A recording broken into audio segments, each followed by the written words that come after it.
A lot of the traditional pairings gone, and they opt to go for this, which gives them a stronger lane than if they went a melee support. But also, when you engage with the Nocturne, as long as Seraphine's close enough, you can kind of fire the ult across it all for great effect. I want to see Silas Leona or Silas Shen. That's fine as well. I just feel like Silas would be so valuable here in this draft. Paranoia is a great steal, and the Encore is incredible. And they're hovering it for the moment, but Duro hovers quite a few things. Yeah, I think maybe the Aurelion Soul value not as high as the Silas value in this draft specifically. We know Jovi's gone to this. He just really does like the dragon, though. Yeah. He does like the champ. But I don't think this is going to be locked in. I want to see the Silas. Give me a Silas. Oh, that's a fun one, too. Is the Lissandra to be locked in, able to abuse the newly changed Imperial Mandate about as well as the Galio does. Yeah, and we know how much fun Chovi's had in Galio, just doing insane amounts of damage on a champion who has way too many defensive stats for that to be okay. KT looking at the Syndra. VODs phenomenal on this pick, and could definitely find himself some good pressure in lane. But I feel like specifically into Gen.G's comp, this isn't the highest value pick, just because you're into a job in Cataclysm. The Shen and the Lissandra can make your ult not as reliable. Like, you ult someone, they get a Shen shield, you ult some Lissandra, she just self-ults.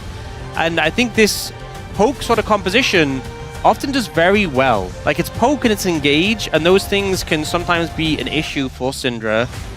She's good into Jarvan, I will say that much. As much as the Cataclysm can cause problems, she's good at interrupting the flag and drag. So I think KT, we kind of have a mix-up in terms of the bot lanes. We obviously have ability.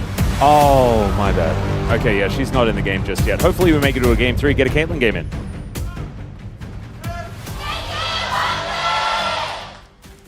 미니언들이 생성되었습니다. All right, here we are, ladies and gentlemen. Onto the Rift for game number 2. Already seeing a little bit of a scuffle between everyone. Chovy just going to get some defensive wards down. Chat, why are we talking about onions? There's a lot of onions in chat at the moment. It's a bit confusing. I'm sure that's probably Dagon's fault. Do you think that's Dagon's fault? Everything is Dagon's fault. Yeah, well, that's... Just assume everything's Dagon's fault, and then if it isn't, It's your fault. Whoa. Okay. Yeah. I guess that's helping me a lot. Yeah. Either it's Dagon's fault or it's yours. That's all right. Geo and Effort actually doing a good job here in this earlier stage, and I think this Seraphine Ezreal is going to be a lot of power in this early game. Yeah, both bot laners have TP here, something we obviously see all the time from Ziggs, but Geo, we've seen sometimes the Ezreals go and teleport to match the Ziggs, make sure that they can keep up with the tempo. Duro notably going for Spellbook, which can have a lot of value, having those extra summoners, but in lane, not as much power as like the Aftershock. Yeah. Oh, and Dan, I'm sorry, it wasn't actually your fault. It was Chronicler's fault. I should have known. He's the other person you blame. Yes, exactly. And I should have known better, and I apologize for throwing you under the bus. That was my fault. And hopefully I will be better in the future. All right, Chovy and VODs just sitting at 400 health, just doing their very best to trade as effectively as possible. I imagine that the Syndra should have a fair bit of control of this lane, as the damage potential from the Lissandra isn't the most massive. Oh, Canyon looking for an angle. VODs in trouble. Oh, the very late claw take, but that scatter was brilliant onto Canyon. I'm really glad that you, tell us why the Syndra is good, and then we get an example of exactly why immediately. Yeah, and this was 2 minutes and 20 seconds. VODs is also just very good at it, so shuts down that gank attempt. And Chovy even getting the flash there. So pretty heavy investment for that not to pay off. In the meantime, bot lane suffering, struggling. And one thing that's definitely going to come to play. Last game was so much about KT needed to set the pace of the game and they couldn't. This game, they have a Cassante who's going to get shields from the Seraphine into a composition that just really doesn't have that much damage, that much consistent damage. So I think there's a little bit more emphasis on Gen.G to get the ball rolling in this one. Yeah, and also to keep Perfect down. As soon as Perfect gets a few items, you're right, I think he's going to be immortal in this game. Unless Keen does like some very strange build that can actually do damage to tanks. But if he does that, he's not going to have the damage to the squishies that you would want. Flash in from Cuz. Looking for Chovy here. He's only level 4, doesn't have that Frozen Tomb. Does have the Claw available relatively soon, but he's not going to be able to use it. And Cuz is just going to take him down. That is first blood here at 3.5 minutes. So just great timing from Cuz. BDD clearly telling him, Claw is down, you can come gank right now. And Cuz wastes no time and commits the flash immediately because he knows that cooldown is available. So Chovy, not having the flash from before, not having the claw available right then. Lissandra, typically a very safe mid laner, hard to gank. And Nocturne, not the champion you expect to be finding early ganks on the mid lane. So this was great for KT. Yeah, beautifully played. Effort was also roaming up, so there was just kind of no hope for Chovy, as he is just going to be taken down there unceremoniously. Yeah, Canyon saw that happening and was like, you know what? I can't help with this. I will take the Raptors. Nice. So, and at least he absolutely did do that. He did get them, so fair play. Yep. 500 gold the lead for both the jungle and mid here for KT. And looking just so much better. I think this, like you were talking about before, this draft feels a lot more playable here in this game. And I imagine that is going to give them a little bit more hope this time around as well. Especially Chovy being well and truly kept down. 4 CS behind, but mainly that assist coming on through and the plate being picked up here by BDD, able to accelerate him towards this mid-game very comfortably. Also, Boots 2 picked up feels very nice. Yeah. We did see, though, is going to get cleared out by Cuz. No, he doesn't see it. So this control ward gets placed here by Chovy. He's not level 6 yet. Go on bot before you're level 6. Probably not the right timing for Lissandra, but he puts his ward down to kind of cover his route. So I have no doubt that when Chovy does hit level 6, he's going to try and make a path down towards the bot lane. Oh, all right. Circle of Frost does come on in, but BDD not going to be engaged on here by Canyon. Yeah, and then Canyon comes and clears out this control ward. So there's an angle Chovy could take straight to the bot lane. And if you see how Jiwoo and F have been playing the lane, very far forward. Oh, yeah. Lissandra behind you would be a death sentence. And Chovy, with a few more points in his queue, is starting to get more prio in the mid lane. Able to start wiping out these waves. Effort moving over, finds a nice beat drop onto Duro as Cuz on the level 5 for now, but he is one camp away. This Scuttle will give him that level 6, or this Dragon, which he is on right now. The Krug camp being taken here by Canyon. He's very far away from this bottom side of the map where all this action is about to unfold. Really dangerous that Cuz is about to hit such an early paranoia. Might be able to throw that down towards the bottom lane. Perfect has been doing pretty well in this matchup. He's lost a plate, he's a little bit down in gold, but keep it up in CS. And once you hit level 6, you just pose so much more threat in the matchup. Jace can't just walk up to the tower and hit it freely anymore. So he is in a pretty good position. They're actually looking top our Gen G right now for the Cassandra. Oh dear.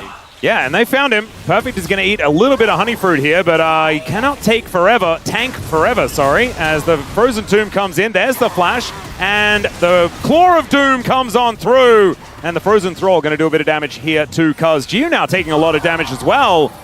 As Rule, I don't know how that all happened, as KT had so much control here in this bottom lane, but it's starting to fall apart. Yeah, Jiwoo overstepping a little bit. Didn't obviously get to see exactly how that happened, but I imagine it might have involved a tower hit somewhere. Looks a bit like that. Yeah, did manage to back off.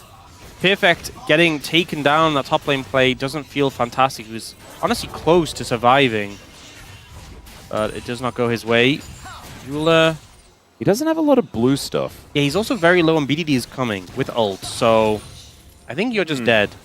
Yeah, and Duro is not able to get out in time as well as the heals. Oh, the stun! The scatter is so good from BDD. This guy's Cinder is incredible, but it's a 1-for-1, and that's not exactly what they're looking for. Now Canyon is able to single out Effort, who has no mana himself. Conqueror going to proc, and there is a flash, but okay, Canyon not electing to follow. I think he could have got that kill if he decided to use that ability, but instead saving it for a more opportune moment later on. Yeah, I think you could have flashed, you could have got the kill, you could have got the gold, or you hold it, and then in a future setup, you can win a whole fight on the back of targeting the carries. Yep. We actually see him buffer there, the CC, and then if he ulted Chovy over the wall, maybe he would have got it, but he just didn't quite get him close enough. Here, this stun BDD was phenomenal, but the taunt from Duro is also very solid to turn it around.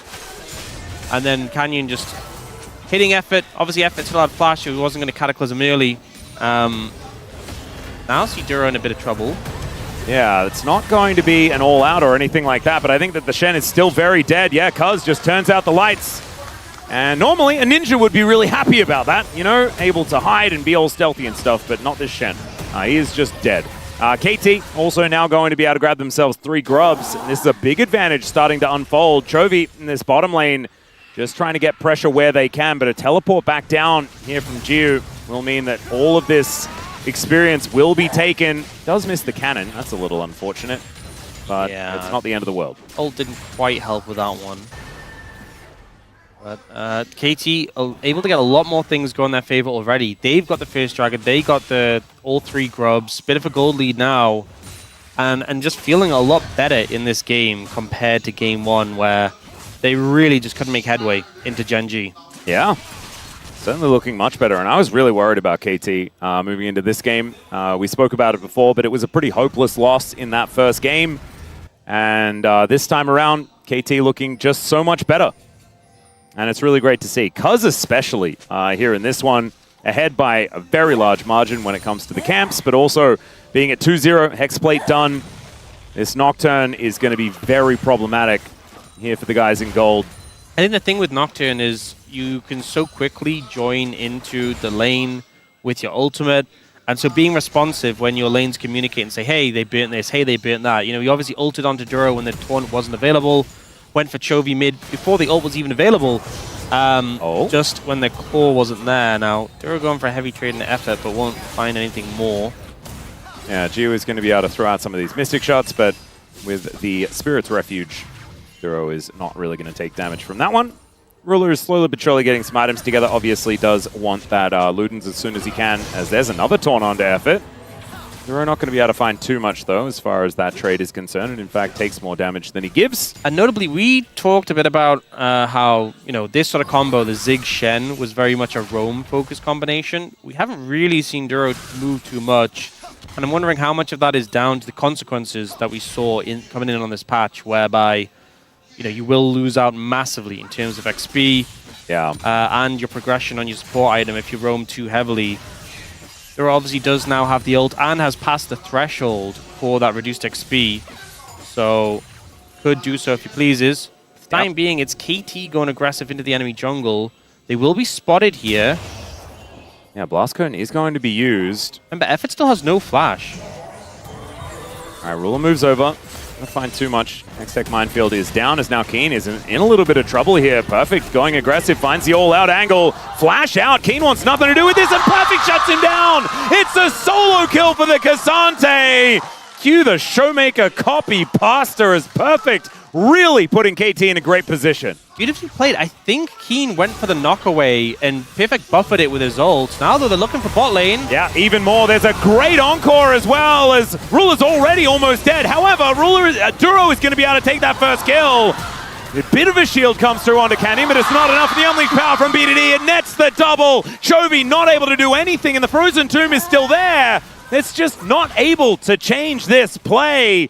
And KT moving into a massive advantage. They go for the aggressive play, and KT are instantaneous with the response. Kerr's going to clean up the Scuttle and the Dragon, 2 for 1 here. And Ruler off this base has a Ludens, but maybe that extra power could have gone a long way in that fight because it took a while for the initial target to go down. We'll see this replay here. So I think Keen was looking for the opportunity to knock him away, and I think he used it as Keen ulted, so it just got cancelled. Yeah, I think it was just the all-out and went through it. So pretty beautifully played there by Perfect in here. So that initial Q from Ruler doesn't connect, and then it's just the fact that the Seraphine survives maybe just a bit longer than you'd want. Canyon, even the Stand United can't save him, and then with the Stand United down, Ruler just gets nuked. The flash ult by BDD really sending a message. Yeah, and this Lissandra really not able to do anything at this stage as well. So, Gen G looking a little worse for wear. It's a Hextech soul this game as well, with an Ezreal in it. Like, oh my goodness, as far as the souls are concerned, KT, I don't think could have rolled higher after grabbing Double Dragon. So, in a brilliant position this time around. It's KT looking to try and turn this series and pick up the victory. Still some fight left in them. Trinity Force now done for Geo as well. And doesn't quite get that value, as there's that Ludens in effect. But not enough damage, really, to make me feel like this item spike has meant too much. You know why? This 1v1. 3 extra magic resist. Yeah, must be it. Must be it. And one of the things I was actually talked about a bit was Ezreal. Oh, there's Paranoid. All right, out goes Canyon. Let's see whether they can actually escape this one. True Shot Barrage is good over the top of him as the beat drop comes through. Canyon realizes that he has to kind of commit to this, and he's still just gonna die. The Unleashed Power comes through from BDD, and they shut down the jungler. Not a whole lot to grab here off the back of it, but still getting some extra picks, some extra control, and that tempo remains with KT, 2.2k the lead. KT just consistently finding these angles to punish Gen G. After a game where they really struggled to push the pace of the game forward, they are doing so right now, and I honestly feel like they had less of a need to in this game. Right now we have a gold lead everywhere on the map for KT. I say as efforts keep blinking between 0 and 1 gold advantage. But, yeah. Massive. You see Cuz just fearing away Duro. And yeah, something that I'd seen talked about a bit was Ezreal's win rate had dropped with the changes, the extra magic resist, because he does a lot of magic damage. But that's into an 80 carry who got the extra magic resist. Ruler on Ziggs did not get that, and so Ezreal's still performing as we saw him do so on the previous patch in terms of his damage into this matchup. Yeah, perfect. Just going to start going aggressive on Chovy, and I don't think you can really walk up to him. I know he's only got Merc Treads as far as magic resist, but this is Lissandra. You just don't do that much damage. I don't think you need more. And I think Chovy having to go up against Cassante in the side lane just feels horrible. And as much as Keen can do a good job of poking BDD from a distance, if you ever get caught by a Scat of the Week, that might just be it, especially since Nocturne can often join very quickly. And this is a replay of how that play started. As soon as Canyon walks up, they make the call to go for this play. And it looks like maybe he's going to be able to walk it out, but Effa comes in. Canyon ults to buffer the CC, but it just means he's dead over there rather than dead next to the wall where he originally was. Oh, really going to have his backstop. That's a little bit annoying. Good True Shot Barrage there from Geo as this Rift Herald looks to belong to KT. Not a whole lot that Gen G can do about it. And this feels just like the shoe is on the other foot, as we do have a Hexgate taken by Canyon. I'm not sure whether it's a good idea, though, and by not sure, I mean it's definitely not a good idea, though, as he does get a little bit of value there, but the Encore does come on through, and Canyon's just going to wander on back. There's the Paranoia. Just gets a drive-by exhaust from Duro. That was very, very cute. The taunt comes down for the defense, and Ruler will be able to at least stay alive. That was very suspect from Canyon. Just very weird. I love Hex Gates. They're really fun. They're really cool. You know, Jace did a lot of marketing for them. He did. I can understand that in the middle of the game, you just want to ride to the other side of the map and shout wee. But that was not the time, Canyon. There was better times to go for that journey. Don't ride the roller coaster against the team that's made out of a roller coaster. You know, like it's just never going to lead to good times for you, and only good times for them. Let's have a look at it one more time because we have to. Because we cannot turn off replays. Yeah, I think the game plan here with the TP coming in, they're like, hey, if I can find a flank angle, I have Cataclysm, I can make something happen. But the problem was they didn't have the vision set up in the area. So he was essentially just face checking, but while going through the Hex Gates, which kind of sort of tell everyone with a big loud noise and the moving projectile that you're coming. Yeah, that was the problematic part. He wasn't very stealthy. Maybe he needs to take some advice from Duro, who is actually a ninja. About how he's supposed to do that. However, Duro hasn't been injuring very well, so maybe not the best sensei at this point in time. It's kind of like in films when they shout like a catchphrase or something. When they shout like, surprise! And it's like, you could just not shout that. Yeah, or just like Super Galaxy Rumble in general. Yeah. Just does that over and over again. Okay, this would be third dragon for KT if they can get it. Gen G set up on the objective and trying to get some poke down. They are actually landing some of it, as effort is down to 50% at least to start this one off, as Duro on a flank angle might be able to get his way in here, as they've swept out that ward that he does put down. AT's still looking a little bit low, but the True Shot Barrage is going to even that one out immediately. The Claw of Doom comes in, but it's not going to quite work. There is the Scatter to come down onto Canyon, but he's thrown around like a ragdoll and eviscerated. That's going to be Mega Inferno Bomb, not doing enough damage, and KT will take the Dragon and the Soul Point along with it, and then just walk away. Gen G did not find an angle to get in onto this backline of KT. They got a little bit of poke down, but they just couldn't follow up. But I think KT just so controlled, so patient, dealing with every threat that comes their way.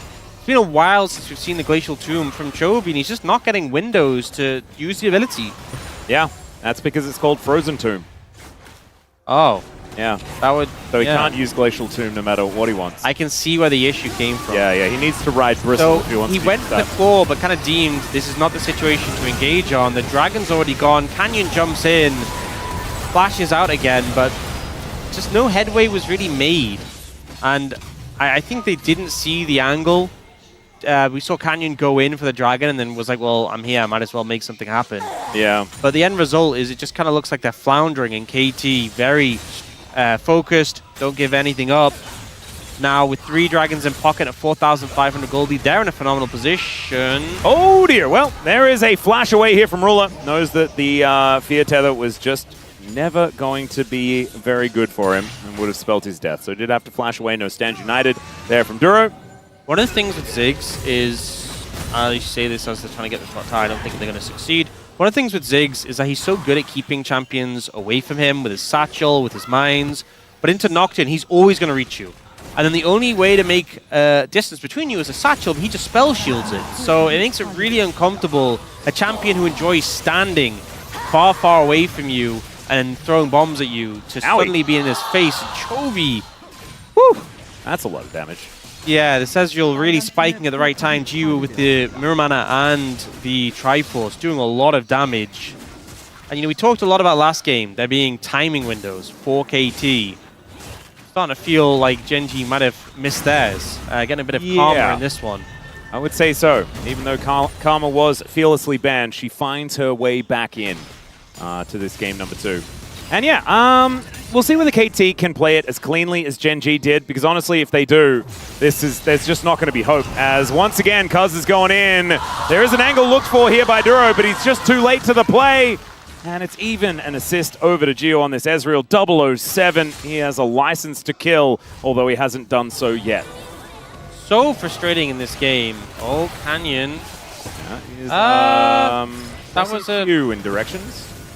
That was just a drag. There was no flag, so it wasn't a drag. It was just. It was just a spike. Yeah. It was a point.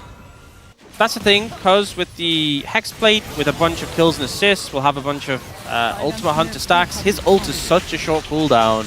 He just keeps firing it whenever Ruler steps up, and making him have a really uncomfortable game as a result. On a pick that normally can just operate from such a safe distance, it's also allowing Jiwa to play very aggressively and deeply push that mid wave. And now they're moving down towards bot lane. Keen will hit Effort with a Shock Blast, and that's someone who, when you hit them, it's like, oh, that actually does damage. But so much of this game has been him hitting Perfect, and it's just really not contributing much. Exactly. Perfect is looking for item number 2 pretty soon as well. Looks like Jack Shows should be coming on down. So there's Cassante just getting more. Yeah, there it is. I mean, that's the thing, is you have the Merc Treads, and then you have some MR on the Jack Show, and that's pretty much all you need against Lissandra. Yeah, he can just build like Thornmail next. You can just he'll be very happy. Stack armor, and Gen.G are going to have a nightmare time cutting through him. I mean, there's the Ziggs as well. Yeah, I guess so. Maybe you do want to have, like, maybe just build a Rookern or something like that, and then never take damage from Lissandra or Ziggs. Yeah. And Jace was already just too far behind. Not able to really do that much. Keen still trying to get money where he can, but right now just trying to take care of this mid lane that is pushing on forward. And Gen.G just that's a deep TP flank. That is a crazy deep TP flank for Chovy. And notice, Black Cleaver, Rocket Belt, and Shadow Flame just got finished. Gen.G are like, right, it's time, we're going to make a fight happen. Chovy's going to take the Hex Gates. Well, Gio is right here. Not exactly what they want to see as the Frozen Tomb does come down. Mega Inferno Bomb comes in. There's the Paranoia Dash Cannon to get Chovy out of dodge as Canyon looking for some angles because he only loses half his health bar and the rest of Gen.G will just disappear. This is KT saying, all right, nice little flank, but that's just going to allow us to kill you. They'll take the inner turret in the bottom lane and they'll probably even take more. At this point, I mean, they'll take the inner turret, they'll take the inhibitor. I don't know if they're going to take Nexus Towers at this point, but Gen.G try and find the flank, try and find the fight, and just shut down completely. Notably, Effort rushed McHale's. We so often see Seraphines delay this item. He was like, nope, I know what my job is. I stopped the... Oh, Cataclysm on a 3. That's a 5-man knockup. The problem is, The rest of the teammates are dead, so Canyon gonna find another flag and drag. Cuz just gets out of there. The last turret shot almost kills him. But still, KT gonna be stopped at least here. They don't lose anyone, and this is still an incredibly tough situation for and Gen they can't G. chase, so KT get what they wanted.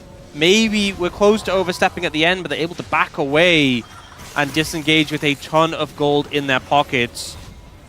Dominant control this game, and the Dragon's up again. Yeah. It's Hextech Soul, so they're moving back onto the map. I don't know if they're going to be able to make any headway towards that. We see this replay, so G will get ulted again. Effa has the kills, so this play just doesn't work. And then when the re-engage comes in, look at this Seraphine ult that catches Canyon and then clips onto Ruler, so BDD can just step up and ult him. A lot of value from Effa's Seraphine there. And when Keen goes for the play, the stasis catches him off guard. To me, this was just Gen G not really respecting some of these item buys from KT. The fact that it wasn't Mikhail's and a Seeker's Arm Guard seemingly caught them off guard there.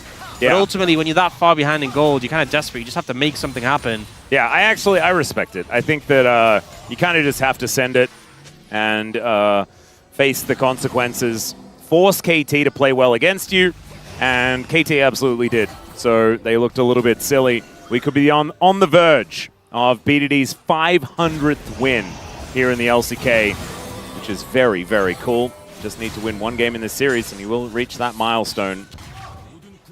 But okay, Gen G wanted to try and hold on. It's an 8.5k gold lead at 25 minutes, guys. This is shellacking territory. Actually picked up a QSS here on Shen. Okay. So really concerned about the CC that's been flying out towards him. Well, Gen G will be able to spot that this Baron is going down.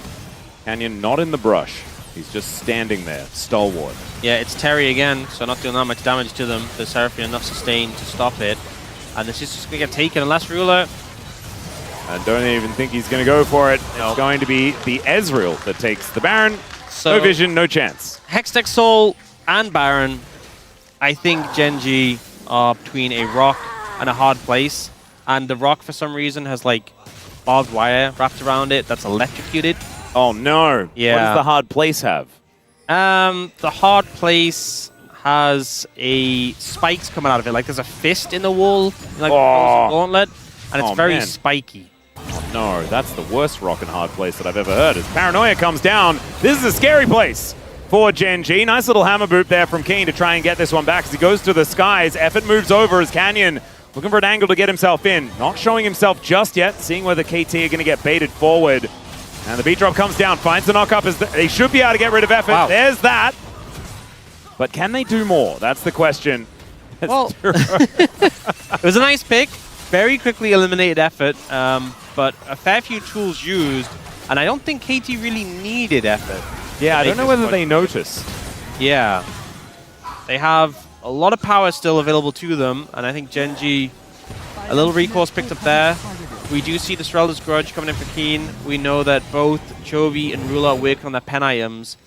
That might be a spike that can give them a bit of a hand, but this much of a deficit with the Hextech Soul against them, Elder spawning in 3 minutes, they need a miracle at this point. I mean, is an Elder flip a possibility? Is that their only way back? Maybe they just won't even have to do that because they'll just kind of win. It really shouldn't be. If you're KT, you have so much control with your comp, such ease to engage. If the Elder gets even lower than like 3,000 HP, you've messed up. All right. And KT normally play perfectly, so I think we should be fine on that front. Every time I'm saying something, I'm thinking back to that series I had against T1. Yeah. Oh man, was it a 14,000 gold lead? 14,000 gold lead, yeah. Well, they're not at a 14,000 gold lead, so you know this is new ground. Yeah, this is comfortable for KT. When they get too far ahead, that's when things go wrong. So thankfully, they haven't hit that threshold just yet. Words of Hut. Scat of the Week comes in onto Canyon. He takes a fair bit of damage, but G as well looking a little bit low. Wow. Oh my god, never mind. He's looking a little bit godlike here in this game.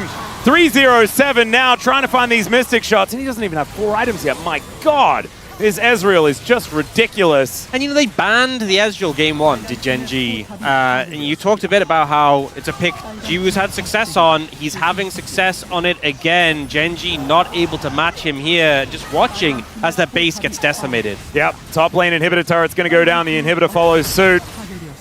And now we have Nexus turrets under fire. This bottom one is already under half. As Jiwoo is just free time here with his turret. The scatter is fantastic. The claw comes down, but Chovy doesn't follow it. They're just trying to deal with the waves where they can. The paranoia comes in to take down Keen, but he does have Stand United. That's going to be Duro down, though, and now Canyon tries to get to safety, and there isn't safety on this map. KT are absolutely everywhere as Chovy is at least able to play some smoke and mirrors. And now it's Jiwoo just focusing down the Nexus. This will be game 2. Going over to KT. BDD hits 500.